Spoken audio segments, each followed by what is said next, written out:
आज की वीडियो काफ़ी इंपॉर्टेंट रहने वाली है। आपको स्क्रीन पे नज़र आ रहा है, मैंने खोला हुआ है काइनस टेक्नोलॉजी इंडिया लिमिटेड। आज है 9 फरवरी 2026 और इस डेट के हिसाब से कुछ बेहतरीन खबरें निकल के सामने आ रही हैं। हम बात करेंगे सीजी पावर की। ये भी सेमीकंडक्टर से बिलोंग करने वाली कंपनी है और काफ़ी अच्छा ये कंपनी कर रही है। इस कंपनी को लेकर भी कुछ बेहतरीन खबरें आ रही हैं, उस पर हम चर्चा करेंगे। हम बात करेंगे नेटवेव टेक्नोलॉजी इंडिया लिमिटेड की। इसी के साथ हम डिक्सन टेक्नोलॉजी और टाटा एलेक्सी को भी देखने वाले हैं। तो सबसे पहले हम एक बार इंपॉर्टेंट खबर पे आ जाते हैं, उसके बाद चीज़ें आगे डिस्कस करेंगे। यहाँ पर आप देखेंगे तो मैंने खोला हुआ है बिजनेस स्टैंडर्ड का आर्टिकल। बिजनेस स्टैंडर्ड का ये आर्टिकल कब पब्लिश किया गया था, ये आप इधर डेट चेकआउट करिए। ये आर्टिकल पब्लिश किया गया था 9 फरवरी 2026 को।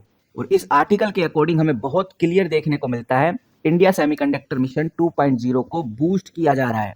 इस बार का जो यूनियन बजट था, इसके अंदर ISM 2.0 का ऐलान किया गया। सरकार ने बोला हमारा ISM 1.0 जो मिशन था वो काफी अच्छे से कामयाब हुआ, अब हम ISM 2.0 लाने वाले हैं। ये जो 2.0 है, यानी ये जो अपडेट वर्जन है, इसका मकसद सिर्फ चिप असेंबल करना नहीं बल्कि चिप बनाने पर भी बहुत ज्यादा फोकस किया जाएगा। शुरुआती प्रोविजन आ चुका है और देखेंगे कि भाई किस किस कंपनी के हाथ में ये डील लगी है। शुरुआती प्रोविजन बहुत क्लियर सरकार बोलती है कि पहले 1000 करोड़ हम इन्वेस्ट करने जा रहे हैं। और वहीं सेमीकंडक्टर और डिस्प्ले मैन्युफैक्चरिंग इकोसिस्टम के लिए जो फाइनेंशियल आउटले है वो 8000 करोड़ है। भारत का अगर सेमीकंडक्टर मार्केट की बात करें तो 2023 के डेटा के हिसाब से भारत का सेमीकंडक्टर मार्केट 38 बिलियन डॉलर के आसपास है। लेकिन सरकार का पूरा प्लान है कि भाई 2030 तक हम इसको 100 से लेकर 110 बिलियन डॉलर तक ले जाने वाले हैं। तो आर्टिकल के हिसाब से एक बात समझ में आ रही है, ये जो CG power and industrial solution limited company है और ये जो काइनस टेक्नोलॉजी कंपनी है, दोनों ही कंपनीज में आपको बड़ी ग्रोथ देखने को मिलेगी, क्योंकि ये कंपनी सेमीकंडक्टर मैन्युफैक्चरिंग की वजह से भी जानी जा रही हैं। इस वजह से जो इंफ्रास्ट्रक्चर सपोर्ट है उसका बड़ा फायदा इन दोनों कंपनीज को होगा। लेकिन खबरों को देखकर एकदम एक्साइटेड होना यहाँ पर गलत हो जाएगा, बिकॉज ये बात भी हमें समझनी चाहिए। समझ में आता है कि भारत 1.60 लाख करोड़ का इन्वेस्टमेंट करने जा रहा है सेमीकंडक्टर के अंदर, लेकिन इसका जो कड़वा सच है ये भी हमें पता होना चाहिए। जैसा कि हम अच्छे से जानते हैं, भारत में लगने वाले सेमीकंडक्टर प्लांट में से 10 प्लांट अगर लगते हैं तो 8 प्लांट OSAT, जिसको ATMP भी बोलते हैं, यानी पैकेजिंग वाले होते हैं। ये 10 में से जो 8 प्लांट हैं सिर्फ पैकेजिंग का काम करते हैं, यहाँ पर चिप बनती नहीं है।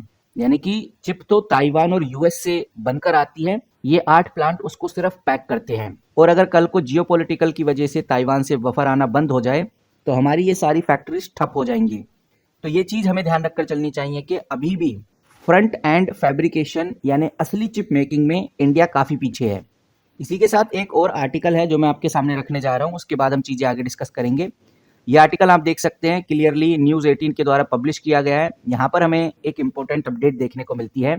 जो इंडिया और US की ट्रेड डील हुई है उसका फ्रेमवर्क को लेकर बड़ी अपडेट आई है और बताया जा रहा है कि भाई ये फ्रेमवर्क खासकर AI, डेटा सेंटर और सेमीकंडक्टर में बड़ा इम्पैक्ट डालने वाला है। पान IIT एलुमनी इंडिया और जो एक्सपर्ट्स हैं उनका सीधा कहना है कि ये जो ट्रेड डील है ये भारत के आर्टिफिशियल इंटेलिजेंस और डेटा सेंटर के लिए काफी अच्छा टर्निंग पॉइंट हो सकता है, क्योंकि पहली बार AI कंप्यूट इंफ्रास्ट्रक्चर को एक स्ट्रेटेजिक एसेट्स की तरह देखा जा रहा है। वहीं US भी अब सपोर्ट करेगा इंडिया को। US के साथ जो टेक्नोलॉजी शेयर हो रही है इससे भारत को advance chip, high designing performance computing में बहुत बड़ा फायदा मिलने वाला है। ऐसा US इसलिए कर रहा है क्योंकि US भी भारत के साथ मिलकर ये जो सेमीकंडक्टर सप्लाई चेन है इसको और मजबूत करना चाहता है, ताकि चाइना के साथ जो डिपेंडेंसी है या दूसरे देशों के साथ जो निर्भरता है वो कम हो सके। तो देखने में आता है कि भाई इससे बड़ा फायदा नेटवेव टेक्नोलॉजी को होगा, क्योंकि नेटवेव टेक्नोलॉजी डेटा सेंटर में काफ़ी अच्छी है। वहीं हमें यह भी ध्यान रखकर चलना चाहिए, जो ट्रेड डील में टैरिफ को 25% से गिराकर 18% किया गया है, जो कि एक्सपर्ट्स का मानना है कि ये काफ़ी अच्छा है, लेकिन इसमें एक जीरो टैरिफ ट्रैप भी छुपा हुआ है जो हमें पता होना चाहिए। और ये बहुत खतरनाक है छोटी कंपनीज के लिए, यानी लोकल MSME के लिए ये बड़ा खतरा है। यानी लोकल MSME के लिए बड़ा खतरा है, क्योंकि आप ये समझ के चलिए कि अगर US से एडवांस मशीनरीज और जो कंपोनेंट हैं वो 0% या उससे कम ड्यूटी पे आने लगे तो भारत की उन छोटी कंपनीज का क्या होगा। ये सभी मशीनरीज मेक इन इंडिया के तहत बनाने की कोशिश कर रही हैं। और इस डील से दूसरा सबसे बड़ा खतरा ये भी है कि भारत सिर्फ एक ग्लोबल असेंबलर बन के रह जाएगा, जैसे फोन के केस में हुआ। इंडिया में कोई फोन मैन्युफैक्चर नहीं होता, सिर्फ असेंबल होते हैं। यानी कि जो सेमीकंडक्टर का असली डिजाइन है, जो टेक्नोलॉजी है, वो US की ओर ही रहेगी। हम सिर्फ एक सस्ता लेबर की तौर पे उसको असेंबल करेंगे। और जिस तरह से देखने में आ रहा है कि जो पीयूष गोयल हैं, उनका कहना है कि डेटा सेंटर बूम करेगा, डेटा सेंटर वाली कंपनीज में बड़ी तेजी आने वाली है।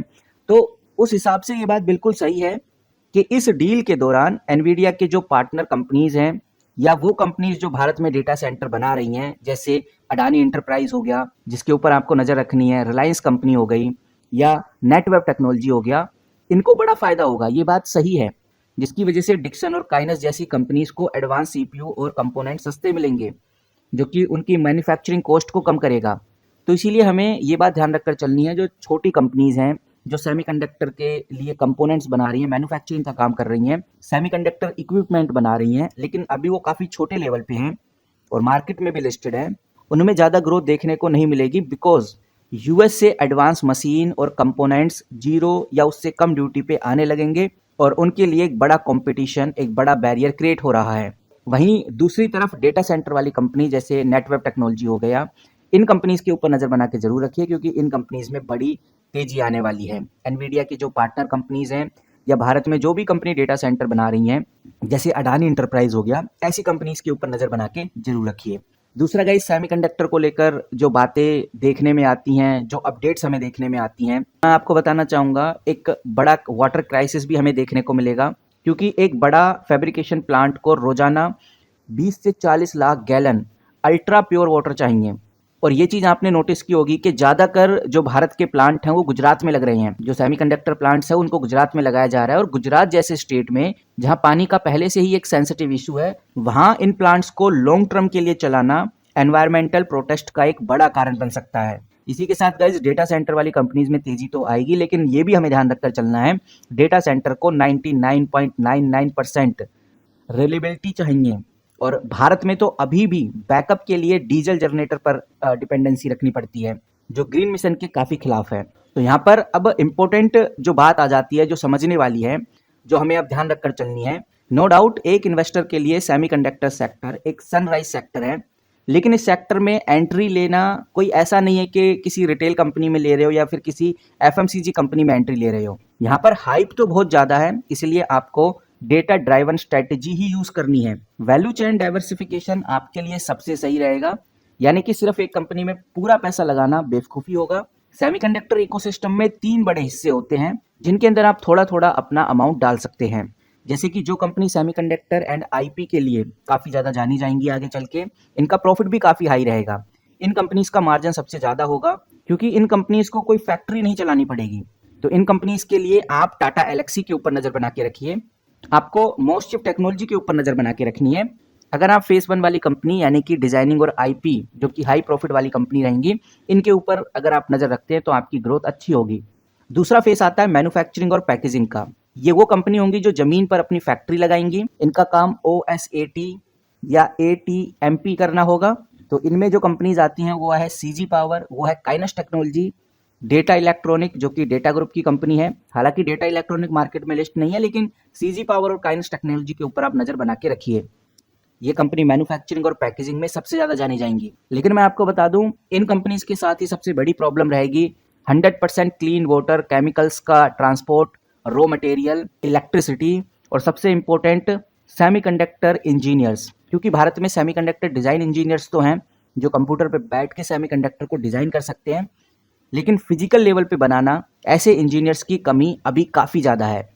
तो इन दोनों कंपनीज के लिए बड़े चैलेंजेस हमें देखने को मिलेंगे, इसीलिए बहुत सोच समझ के अपना डिसीजन इन दोनों कंपनीज में बनाइए। वहीं सेमीकंडक्टर का जो तीसरा फेस आता है वो है सपोर्ट एंड आर्टिलरीज, यानी कि the backbone of the semiconductor. Because बिना गैस या केमिकल्स के ये चिप नहीं बन सकती। भारत में चिप मैन्युफैक्चरिंग के लिए गैस और केमिकल्स की ज़रूरत पड़ेगी, तो उसके लिए आप सोना BLW या फिर भारत फोर्ज या ऐसी कंपनी जो सेमीकंडक्टर के लिए केमिकल्स बनाती हैं, उन पर आप नज़र बना के जरूर रखिए। तो ओवरऑल कहने का मतलब यही है कि वैल्यू चेन डाइवर्सिफिकेशन पे फोकस करिए, यानी कि सेमीकंडक्टर की डिजाइनिंग से लेकर मैन्युफैक्चरिंग से लेकर सेमीकंडक्टर के सपोर्टिव कंपनीज को लेकर सब में आप अपना अमाउंट हल्का हल्का लगाइए, तभी काफ़ी हायर चांसेस है कि आपकी ग्रोथ नेक्स्ट लेवल पे होगी। लेकिन एक कंपनी को पकड़ के रखने से फ़ायदा नहीं होने वाला, ये चीज़ हमें ध्यान रखकर चलनी है। बाकी जैसे ही कोई बड़ी खबर आती है सेमीकंडक्टर इंडस्ट्री को लेकर, वो मैं आपके साथ शेयर करता रहूँगा। फिलहाल इस वीडियो में इतना ही, मिलते हैं किसी नए वीडियो के साथ, तब तक के लिए take care and good bye.